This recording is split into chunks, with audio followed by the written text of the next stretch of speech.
వారణాసికి ప్రయాణం ఎలా చేయాలో తెలుసుకుందాం రండి. వారణాసి వెళ్ళడానికి 2 మార్గాలు ఉన్నాయి మన తెలుగు రాష్ట్రాల నుంచి. మొదటిది దీన్ దయాళ్ ఉపాధ్యాయ జంక్షన్. దీనికి ఎప్పుడూ ట్రైన్స్ అవైలబుల్గానే ఉంటాయి.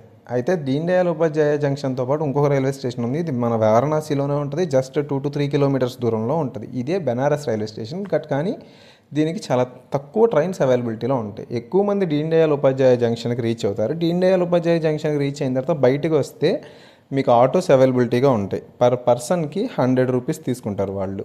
అక్కడి నుంచి ఒక 10 కిలోమీటర్స్ 15 కిలోమీటర్స్లోనే వారణాసి. డైరెక్ట్గా వాళ్ళు మనం సైకిల్ స్వామి ఆశ్రమం ఉంటుంది. ఇంకా అలా చాలా ఆశ్రమాలు, మన తెలుగు ఆశ్రమాలు కూడా ఉంటాయి.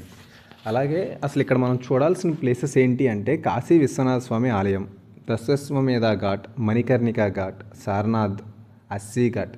అక్టోబర్ టు మార్చ్లో వెళ్తే వింటర్ టైంలో చాలా బాగుంటుంది. అసలు చూడడానికి ఎంత బాగుంటుందంటే అంత బాగుంటుంది. కానీ సమ్మర్ టైంలో చాలా కొద్దిగా ఉక్కపోతగా ఉంటుంది. కొద్దిగా ఆ టైంలో అంత కరెక్ట్ కూడా కాదు.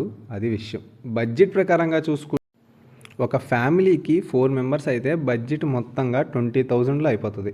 3 days ఉండొచ్చు. ఎందుకంటే అక్కడ రూమ్స్ కాస్ట్ చాలా తక్కువ. మఠాల్లో ఏంటంటే 500 రూపీస్ భోజనం వాళ్ళే పెడతారు, టిఫిన్ వాళ్ళే పెడతారు, అన్నీ వాళ్ళే పెడతారు. మనం వెళ్ళి దర్శనం చేసుకుని మంచిగా అక్కడ ఉన్న క్షేత్రాన్ని అంతా కూడా సందర్శించవచ్చు. ఆలయం అయితే గుడిలో మొబైల్స్ కానీ ఇవేమీ అలో ఉండవు. మీరు అక్కడ దాకా వెళ్ళిన తర్వాత అక్కడే మీకు మొబైల్స్ పెట్టుకునే ఉంటాయి. వాళ్ళకి ఇచ్చేస్తే వాళ్ళు పెట్టుకుంటారు. అవి కూడా 100 రూపీస్లోనే అయిపోతాయి.